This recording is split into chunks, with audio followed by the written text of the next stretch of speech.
La mesure de la pression artérielle, un bras ou deux bras? La mesure de pression artérielle, ce qu'on recommande, c'est que pour la première mesure, vous preniez les deux bras. Et par la suite, on prend le bras où la pression est le plus élevée et on garde le bras où la pression est plus élevée. Si les deux bras ont une pression qui est similaire, vous pouvez prendre de façon à votre choix le bras gauche ou le bras droit. Mais la réalité, la réponse, c'est le bras où la pression est plus élevée. Et la différence doit être de 10 mm de mercure entre les deux bras. Ça répond à la question. C'est une question qui a été soumise. Au moins, soumise. je dis 10 ou moins, c'est-à-dire que s'il y a 10 et moins, ça n'a pas d'importance. 10 et plus, vous choisissez le bras où la pression est plus élevée. Merci, Dr. Larochelle. Une question maintenant au sujet des médicaments. Alors, qu'est-ce qui motive le choix d'un médicament? Pourquoi choisir une molécule plutôt qu'une autre? Il y a différentes raisons qui nous permettent de faire des choix. Si le patient est diabétique, si les niveaux d'électrolytes, les effets secondaires des précédents, enfin il y a toute une décision clinique qui se prend pour le choix des médicaments. C'est difficile de donner une réponse précise, à moins que vous ayez... Non, en fait, je veux dire, les médicaments sont considérés comme étant d'efficacité équivalente. Les 5 classes qui vous ont été montrées sont d'efficacité équivalente. Le choix, par la suite, vient du choix du médecin d'avoir une certaine molécule par rapport au patient qu'il a devant lui. Question de poids, par exemple. Question si son cœur est plus rapide, il va choisir certaines molécules plutôt que d'autres pour ralentir le cœur. Mais ils sont considérés de façon équivalente au point de vue réduction des complications cardiovasculaires, les 5 classes qui vous ont été montrées. Merci. Toujours sur le thème des médicaments, il y a une question qui a été posée au sujet du pamplemousse. Donc, on a parlé des produits de santé naturelle tout à l'heure, des interactions. Est-ce que c'est toujours vrai que les pamplemousses, il y a une interaction avec les médicaments? C'est le pharmacologue qui est ici, mais il m'a dit qu'il me refilait ces questions. Alors, je vais essayer de vous répondre, sinon il va me répondre. La question du pamplemousse est relative à un certain groupe de médicaments qui est métabolisé d'une certaine façon, de 1. Donc tous les médicaments ne sont pas nécessairement métabolisés de la même façon. Et ce métabolisme est partagé avec le pamplemousse. Donc si on donne le médicament et le pamplemousse, il pourrait y avoir des interactions dans le métabolisme de ce médicament, de 1. De 2, ça n'est pas clair, il n'y a pas qu'au niveau du métabolisme du foie qu'il y a ces problèmes-là. On peut avoir différentes interactions à bien des niveaux de l'absorption du médicament. Enfin, toujours est-il que pour certains médicaments qui partagent la même voie métabolique, on demande de faire attention. Cela dit, si quelqu'un prend un pamplemousse depuis 20 ans et à qui on rajoute un médicament qui est métabolisé par la même voie, et que la personne continue de prendre son pamplemousse ou son jus de pamplemousse sans que ça change, eh bien le dosage du médicament, l'effet du médicament sera en fonction du niveau de médicament dans le sang et il n'y aura pas de... Donc en fait, il ne faut pas rajouter ou être non conséquent ou irrégulier dans sa consommation de jus de pamplemousse. En fait, c'est plus au jus de pamplemousse que ça s'adresse et même à une quantité d'une demi-tasse, si je ne m'abuse, de jus de pamplemousse. Oui, déjà, peut voilà. Mais le pamplemousse, le fruit lui-même, n'est pas une contre-indication de... En fait, c'est si on en prend, il faut en prendre régulièrement. C'était ce qui était retenu. Là. Pour donc, le jus. Mais non, le demi-pamplemousse, c'est ceux qui en mangent. On recommande, en fait, ce que vous allez voir chez le pharmacien, les gens vont dire évitez le jus de pamplemousse. Parce que les gens, souvent, vont en prendre en assez grande quantité, vont en prendre régulièrement. Donc, pour éviter les interactions, la recommandation, c'est souvent d'éviter le jus de pamplemousse, à moins qu'on en prenne une petite quantité de façon régulière.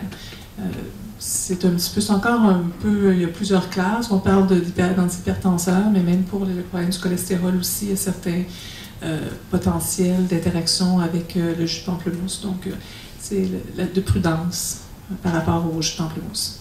C'est une bonne question, mais la réponse n'est pas aussi claire qu'on voudrait l'avoir. Une question maintenant au niveau des accidents vasculaires cérébraux. On a quelqu'un ici qui a été diagnostiqué depuis 1 an avec de l'hypertension. Depuis ce temps-là, vit avec la crainte de l'AVC.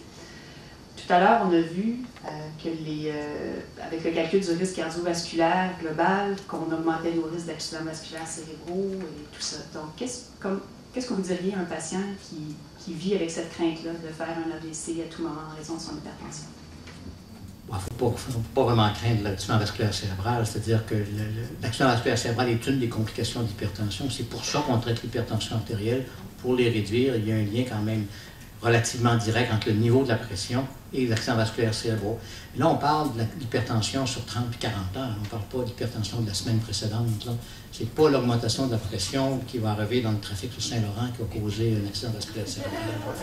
Ça va prendre, c'est un phénomène qui va provoquer éventuellement 2 types d'accidents ou 3 types d'accidents principaux, c'est-à-dire que ça va causer avec le temps des réductions, des sténoses, des blocages dans vos artères au niveau des carotides.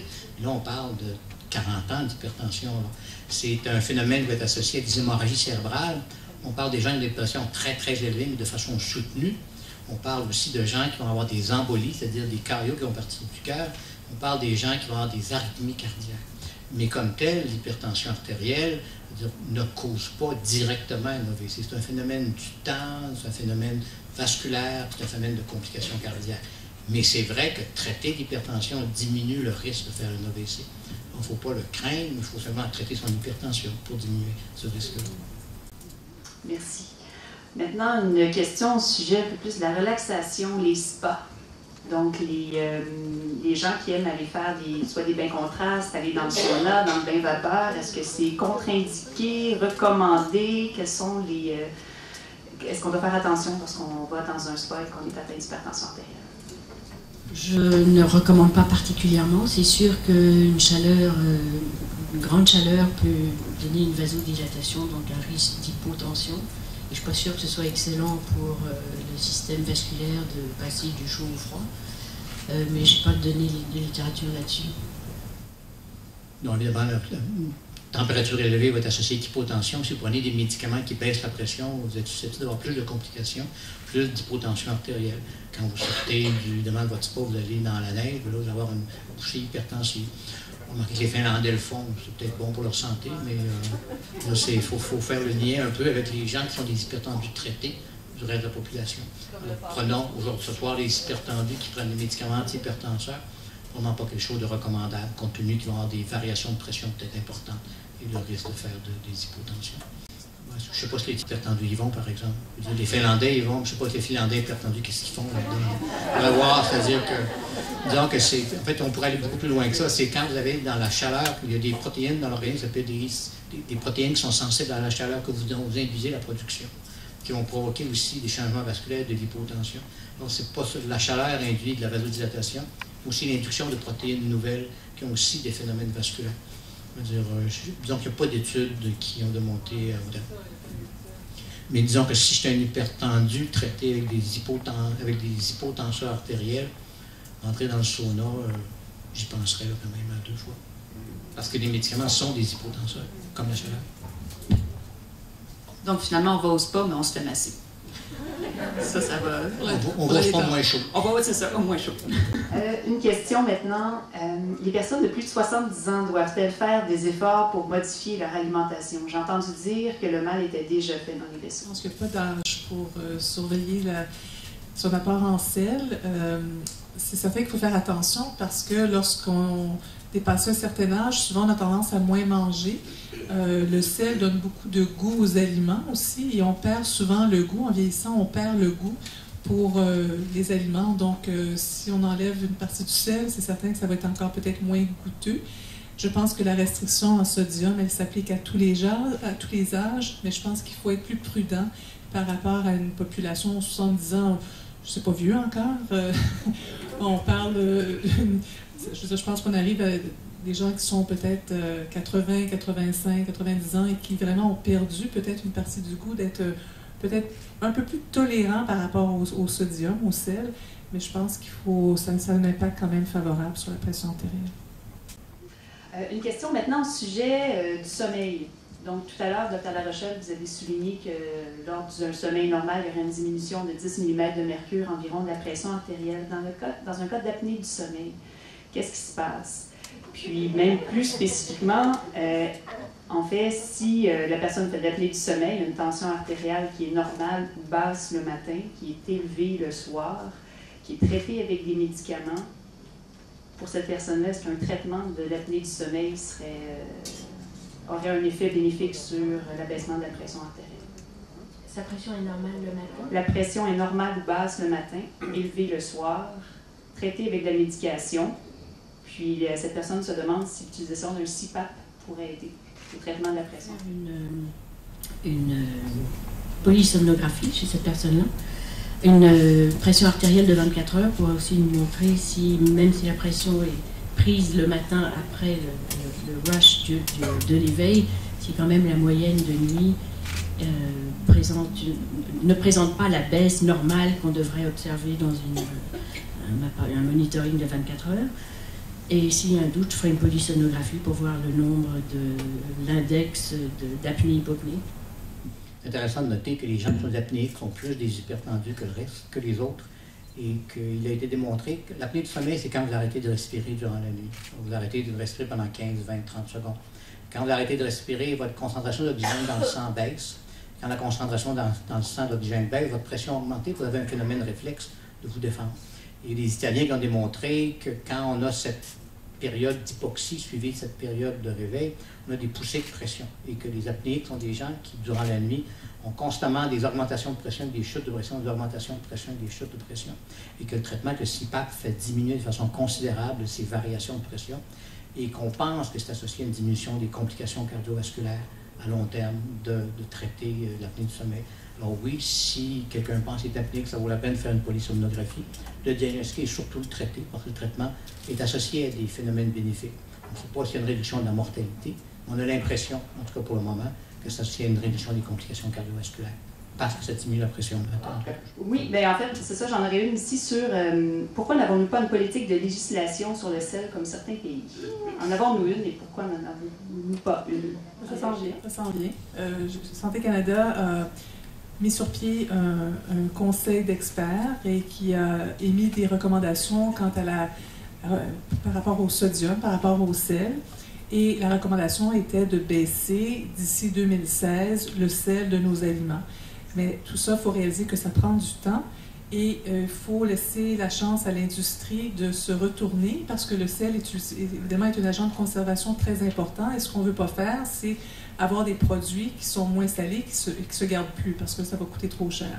L'autre chose que l'industrie a dit, c'est qu'on ne veut pas que les consommateurs boudent les aliments qui sont moins salés. Donc, tranquillement, il y a des étapes à respecter. On vise actuellement pas 1500 parce qu'on part de trop loin. On parle vraiment d'essayer de viser le 2300 mg d'ici 2016. Et donc, on espère une réduction d'environ 5 à 10 % du sel à chaque année dans les produits. Mais ça demande beaucoup de travail. On ne le réalise pas, mais ça demande beaucoup de travail pour l'industrie alimentaire. Parce que du sel, il y en a partout, dans le pain, dans les céréales, comme on l'a mentionné. Donc, ça s'en vient, ça s'en vient. Je ne voudrais surtout pas faire de politique, mais la politique de réduction du sodium a été mise à la glace par le gouvernement actuel. Il est en train de faire fondre la glace et malheureusement, le sel reste là. En fait, oui, c'est vrai que ça a été... En fait, la recommandation a été émise, mais il n'y a pas de... Il y a le processus d'évaluation et d'essayer de respecter la réduction tarde un peu à se montrer. Mais je pense que c'est mis sur la glace, mais c'est pas complètement disparu. Je pense qu'il y a une bonne volonté par le gouvernement d'essayer de réduire les aliments, le sel. C'est volontaire, c'est sur une base volontaire actuellement. Mais je vous dirais que on parlait de visée santé un peu. Alors, je pense qu'il y a des programmes qui sont actuellement disponibles et qui, si chacun d'entre vous recherchez à l'épicerie des produits moins salés, ça va se faire. Ça va se faire. C'est le consommateur qui dicte la demande. Alors, vous avez maintenant sur le marché des tomates en boîte qui contiennent à peu près plus de sel. Et de plus en plus, on voit des produits moins salés. Alors, l'industrie veut vendre ses produits, veut être à l'avant également. Donc, je pense que c'est sur une base volontaire. C'est pas obligatoire. Et on espère que ça ne deviendra pas, mais que ça s'en vient. Une question maintenant au sujet des suppléments alimentaires. Les oméga-3, est-ce qu'il y a un lien avec l'hypertension artérielle à faire? Il ne semble pas actuellement avoir un impact très, très bien démontré des oméga-3. On sait que les oméga-3 sont très populaires, on la cote actuellement. Les oméga-3, ce sont des graisses qui sont soit de sources marines ou de sources terrestres, et qui ont surtout un impact de réduire ce qu'on appelle les taux de triglycérides, donc ces graisses qui font partie du bilan lipidique, donc dans la détermination du risque cardiovasculaire. Donc ça a vraiment été très bien démontré pour réduire les taux de triglycérides, mais l'impact est beaucoup moins important, ou en tout cas moins bien démontré actuellement pour l'hypertension.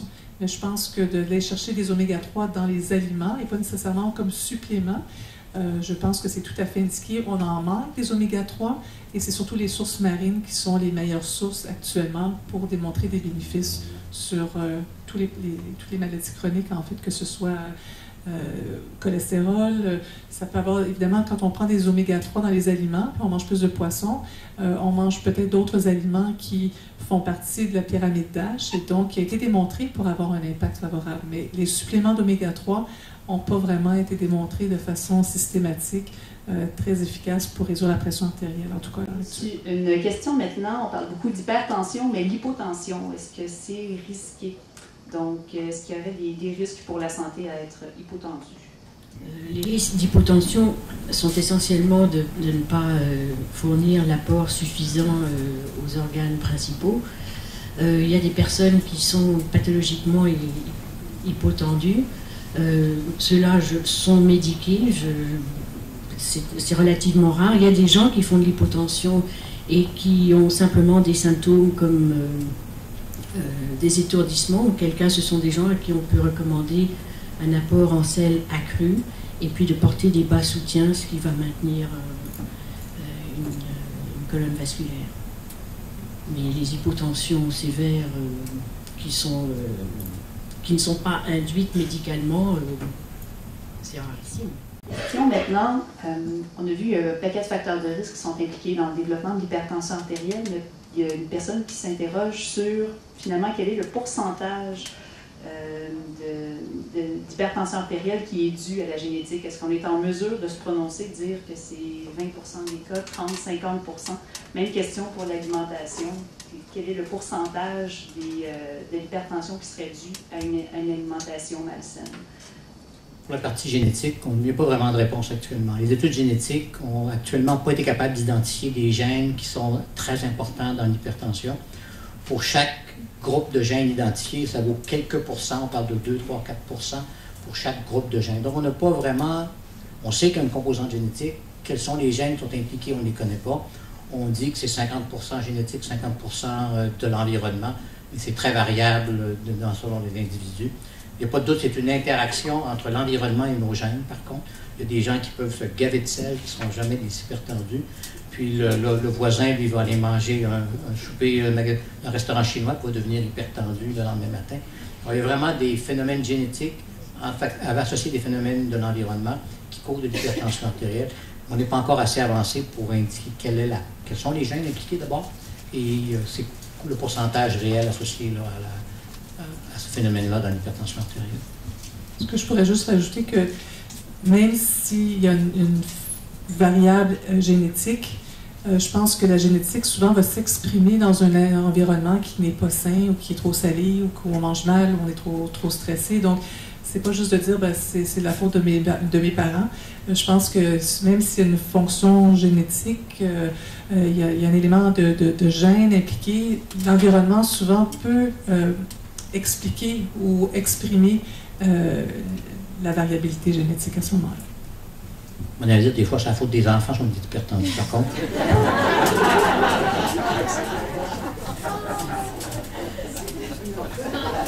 Si on fait, tout à l'heure, docteur Adair, vous avez souligné, lorsqu'on fait de l'exercice, c'est important de boire aux 15 minutes. Qu'est-ce qui se passe si on ne boit pas aux 15 minutes? C'est une bonne hydratation et ça peut être de l'eau. Il faut éviter les produits qui sont vendus. On peut se faire soi-même son propre mélange avec un petit peu de sel et un petit peu de sucre. Du reste, si vous allez sur le site de l'IRCM et du cœur, vous avez des tas de recettes et d'informations hyper pertinentes sur tous ces petits trucs, sur pourquoi l'hydratation, comment s'hydrater, quelles sont justement ces petites recettes, pourquoi se méfier du Gatorade, pourquoi se méfier ce sont des boissons qui contiennent beaucoup de sucre. Le site IRCM et du cœur, très intéressant. Et les boissons pour sportifs de type Gatorade, est-ce que vous en... Là, je vois que vous ne les recommandez pas d'emblée, mais pour une activité qui serait soutenue sur une plus longue période, quelqu'un qui part pour un 45 minutes? Je pense qu'on peut très bien le faire soi-même. Parfait. Il y a quelqu'un qui nous a posé la question, pourquoi, lorsqu'on part en vacances dans le sud, la pression diminue? Quel phénomène? C'est une bonne question parce que je veux dire, ça revient tantôt à notre sport. C'est le phénomène. Lorsqu'on va dans le sud, puis notre température, évidemment, au lieu d'être moins 30 et plus 30, ce qui se phénomène, il y a ce qu'on a fait de sudation, un phénomène de vasodilatation. On active certains systèmes pour se défendre contre cette chute de pression-là. On active notre système rénine-angiotensine pour maintenir notre pression plus élevée. Si on prend des médicaments qui bloquent ce système-là, on se retrouve avec de l'hypotension artérielle. Alors, les gens qui partent ici, qui s'en vont en Floride, peuvent avoir des chutes de pression, ou les gens ici d'été, en plein mois de juillet, peuvent avoir des baisses de pression lorsqu'ils prennent certains types de médicaments. Même phénomène lorsqu'ils sortent dans un spa, évidemment, ce phénomène-là qui va provoquer de l'hypotension, on se défend normalement contre. Et si on a les médicaments qui nous empêchent de nous défendre, on va faire de l'hypotension plus marquée. On est plus détendu quand on part en vacances. C'est sûr que ça aide. Une question, Chantal, des produits Kilo Solutions, ce sont des produits surgelés que les gens peuvent acheter en épicerie, ou je crois que ce sont des forfaits mensuels. Bref, les personnes veulent savoir si c'est fiable pour aider au traitement de l'hypertension. Il y a tellement de produits sur le marché. Kilo Solutions fait partie maintenant d'un plan, un plan amaigrissant qui est proposé pour les gens qui cherchent à contrôler, entre autres, leur poids. Il y a énormément de produits. Je pense que c'est Isabelle Huot qui est derrière ça avec un programme. Donc, Isabelle Huot étant une nutritionniste bien connue. C'est certain qu'il faut quand même consulter les tableaux de valeur nutritive par rapport au sodium. Je pense que ces produits-là ont fait déjà attention à la quantité de sodium. Je pense que c'est des produits intéressants, mais votre meilleur juge, c'est vraiment le mot sodium sur l'emballage. Alors, c'est fait par une nutritionniste, c'est des programmes qui sont surtout axés pour la perte de poids. Mais qui peuvent tout de même contenir, qui pourraient contenir une quantité appréciable de sodium, donc attention. Merci. Une question cette fois sur les produits de santé naturels. Pourquoi si peu d'études cliniques sur les produits de santé naturels? Bien, il y en a des études, mais généralement ce sont des études avec des petits nombres de sujets. C'est difficile de faire des études cliniques, entre autres en nutrition. Parce que vous devez, quand vous faites, pour faire une bonne étude clinique, vous avez besoin de bien contrôler toutes les variables. Et c'est ça qui devient difficile, entre autres, quand on fait des projets de recherche en nutrition. C'est difficile de contrôler toutes les variables. Souvent, les fonds ne sont pas nécessairement là, contrairement à l'industrie pharmaceutique, qui a beaucoup plus d'argent pour faire de la recherche. En nutrition, c'est difficile de faire, ça demande beaucoup d'argent, faire de la recherche. Et donc, on n'a pas toujours les sous, les fonds et le nombre de sujets. Ça prend souvent des gens à l'extérieur, donc c'est pas la compagnie qui va faire, vous avez parfois la compagnie qui va faire des projets de recherche, mais c'est probablement pour ça qu'il y a peu d'études. Ça fait pas longtemps, ce sont des produits qui sont qui sont pas très bien contrôlés. Il n'y a pas on n'a pas beaucoup de supervision de ces produits-là, et des fois il peut y avoir des produits contaminés, par exemple. Alors, vous avez certains produits naturels. Le vocable naturel indique aux gens que c'est sans problème, sans danger sur la santé. Il faut faire vraiment attention pour les interactions, mais également qu'il pourrait y avoir d'autres choses dans ces produits-là, par exemple, des produits qui viennent de Chine, qui pourraient avoir certains métaux lourds, par exemple, qui pourraient... C'est vraiment, il faut être prudent. Et il n'y a pas beaucoup de recherche. Souvent, c'est parce que le nombre de sujets ou de participants dans les projets est très faible aussi. Je ne sais pas si ça répond à la question, mais c'est une bonne question. Merci. Une question, cette fois, au sujet de l'hypertension diastolique. Donc, on parle souvent d'hypertension systolique. La diastolique, quelles sont les causes? Sont-elles les mêmes? Est-ce que les traitements sont les mêmes?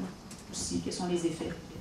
L'hypertension systolique, c'est-à-dire que le chiffre du haut augmente, c'est plus un phénomène artériel, c'est plus un phénomène de perte de l'élasticité des artères. Les artères deviennent moins élastiques, moins compliantes, plus rigides, donc c'est un phénomène d'âge. Alors, à mesure qu'on avance en âge, notre pression systolique va aller en augmentant, et cette augmentation-là va être aussi dangereuse qu'une augmentation de la tension diastolique.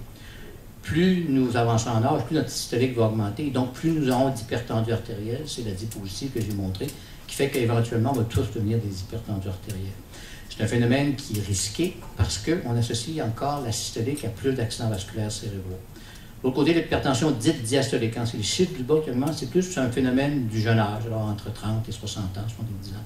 C'est un phénomène plus de résistance des artères, c'est un phénomène plus de résistance artérielle, de contraction artérielle. C'est deux phénomènes différents. Il y en a un qui est un phénomène de contraction, l'autre c'est un phénomène de rigidité. Ils ont des causes multiples qui vont causer les deux, mais la diastolique augmentée, c'est plus dans le jeune âge. C'est un phénomène de risque évident aussi, parce qu'on peut démontrer le risque. À mesure que l'on vieillit, c'est la systolique qui augmente, la diastolique va aller en diminuant à mesure qu'on va vieillir, parce que l'artère devient de plus en plus rigide, moins capable de se contracter. Alors, c'est deux phénomènes différents qui sont tous les deux associés à des complications. Un plus dans le jeune âge, l'autre plus chez les gens d'âge avancé, de 65, je dirais, jusqu'à. Merci beaucoup. Une question, cette fois sur l'exercice physique. Alors, quelqu'un qui est en bonne santé, dans la quarantaine, qui veut prévenir le développement de l'hypertension artérielle, est-ce que c'est mieux pour cette personne-là de faire de l'exercice d'intensité moyenne ou de pousser un peu plus et de faire de l'intensité vigoureuse? Bien, de ce que j'ai entendu récemment, on parle beaucoup d'intervalles, mais les dernières recommandations étaient de l'intensité modérée. Et que c'était au niveau de l'hypertension, en tout cas, que c'était le meilleur. En termes de prévention, quelqu'un qui n'est pas hypertendu, mais qui veut éviter de le devenir, étant donné qu'on voit que 9 personnes sur 10 deviendront plus tard hypertendues, qu'on veut le repousser au maximum, est-ce qu'il y aurait des gains? Est-ce que ça passerait par l'hypertension ou peut-être par d'autres gains au niveau cardiovasculaire de faire un peu plus que de l'intensité modérée? Véronique. Oui, Véronique. J'allais dire. Véronique. Bien, en fait, on le voit dans des essais cliniques pour l'insuffisance cardiaque. Il y a l'entraînement par intervalle à haute intensité chez les patients atteints d'insuffisance cardiaque qui aurait des effets positifs.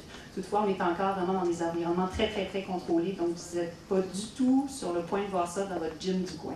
Donc, ça se fait sous supervision médicale, mais auparavant, on ne le faisait pas. Maintenant, ça se fait un peu plus et les résultats sont même supérieurs à ce qu'on retrouvait par l'entraînement de type continu.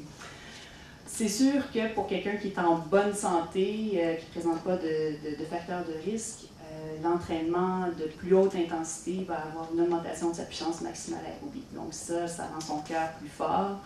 Également au niveau métabolique, vous pouvez peut-être aller en chercher un peu plus au niveau de l'augmentation du bon cholestérol, le HDL va augmenter. Vous allez chercher un peu plus aussi l'utilisation de vos triglycérides. Donc c'est le profil cardiovasculaire global qui va s'améliorer. Mais parler de la haute intensité sur la prévention du développement de l'hypertension artérielle, ça, il n'y a aucune étude qui est sortie à cet effet-là. Je suis sortie un petit peu de mon rôle. Donc, en fait, je vais être obligée d'arrêter ici pour les questions. J'ai pratiquement fait le tour de toutes les questions. Il en reste peut-être une petite dernière, étant donné que l'été s'en vient. On va se laisser sur une bonne petite note. L'alcool à la réglisse noire. On va parler d'alcool, de réglisse noire, un petit Pernod. Est-ce que c'est mauvais pour l'hypertension artérielle? Ben, ça dépend à quelle fréquence et quelle quantité vous prenez. Je pense que l'alcool, on en a parlé, évidemment, on a montré les contre-indications à l'alcool, l'hypertension, les triglycérides, le poids, mais il faut se rappeler qu'un petit verre de vin de temps en temps, ça peut-être ça aide à détendre aussi. Donc, mais je n'ai rien vu sur la combinaison alcool et réglisse, sur la réglisse noire, bien entendu, sur la pression artérielle, mais... Je ne suis pas sûre que les Marseillais soient particulièrement plus hypertendus, comme ils sont en plus méditerranéens. Donc, si vous avez à prendre un petit verre d'alcool, c'est surtout pour de la détente à l'occasion. Et finalement, une question que probablement plusieurs se posent ici, est-ce qu'on peut devenir patient de la clinique d'hypertension liée à CN? La réponse est oui, sûrement. Ça nous ferait bien plaisir. On demande généralement que vous ayez un médecin traitant, évidemment, qui vous réfère, qu'on puisse faire le suivi conjoint avec un médecin traitant, de façon à pouvoir assurer un suivi qui soit constant. Parfait. Bien, je vous remercie beaucoup. Merci à nos experts, Dr. Larochelle, Dr. Baudelaire, Mme Claude.